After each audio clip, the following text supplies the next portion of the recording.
This week's tip of the week is brought to you by First Metropolitan Mortgage.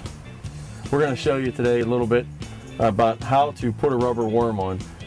Unfortunately, a lot of people out there don't know how to put a rubber worm on, Jeff. They put it through the hook and they wrap it around like it's a night crawler. I see people with bobbers, and a foot and a half below they got a kid with a bobber and a rubber worm all balled up. They're not going to catch anything. No, they wonder why. And you wonder why they lose interest in fishing. So we're going to show you the nice, easy way to rig a rubber worm for farm pond or any other type of body of water. What I do first is I get a bullet weight. You can find them in any sporting goods store. I use a small bullet weight. I feed the line through the bullet weight. Tie on the hook. You want to make sure you tie a good knot, the trilene knot. There's a lot of different knots that you use out there. Go online or ask the person where you buy your tackle how to tie a knot. You just don't do a bunch of granny knots. We'll show that in another segment.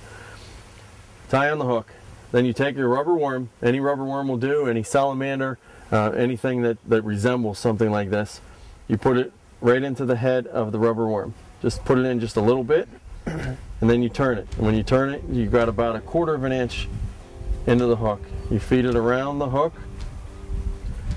and then you turn it so that you want to make a straight line ultimately. What I'm doing here is Texas rigging the bait. Then after you turn it, you want to poke the hook through again so that it goes as much in a straight line as possible. Then to make it weedless, I pinched the body of the worm, bury the hook, and when a fish bites, that'll pull right out, and you'll be able to hook into it. No, there you have it. You want to make sure it looks nice and straight. You don't want it to look like an S. You don't want it to look like a curly Q. And that's a Texas rigged rubber worm. Jeff,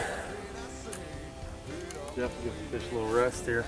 Yeah. How'd you get involved in the outdoors?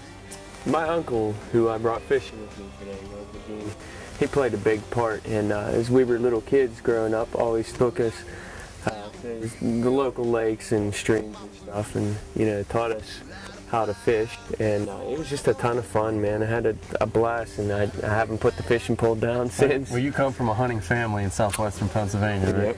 Yep.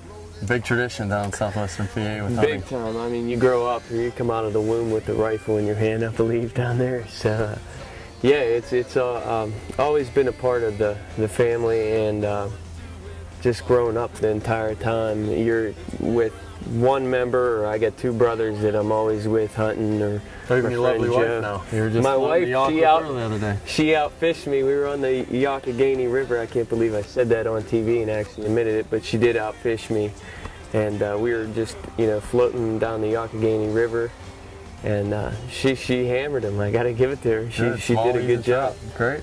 Yeah. Now, how about music? Who influenced you in music? Music was my dad. I grew up, I mean, he'd have band practice at night, he'd go out on the weekends. Right? Polka bands, yeah. And it was just kind of natural for me to like the music. I mean, I was born into it, and it was always there. Grew up doing it. That's real big, from Youngstown all the way to Pittsburgh. Yeah. There's a big polka belt there. A lot of hunkies in the area, I guess you could say. So, when I was 4 years old, I believe I started playing the accordion, and I would sneak down at night. My mom would put us all to bed. I can remember growing up, and she would put us all to bed, and I'd sneak down, and I knew they were practicing down in the basement, so there were two stairways to get to the basement on either side of the house, so I could sneak down. I knew where, I'd listen to see where she was at, and I'd sneak down in the other basement, and I'd just sit there for hours and listen to them practice. And ever since then, man, I haven't put that down either. You started out with the accordion. Started out with the accordion, then I went. Did you take a little bit of ribbon in high school and stuff, being an accordion player? Yeah, but it was kind of different, because by the time I got to high school, I was playing everything. Jack of all trades, master of none. I was playing guitar in like a pickup garage band at the time, and playing accordion with my dad's band on the weekends, and the weekends we weren't doing that, I was playing trombone in a high school marching band, so I was always involved with music.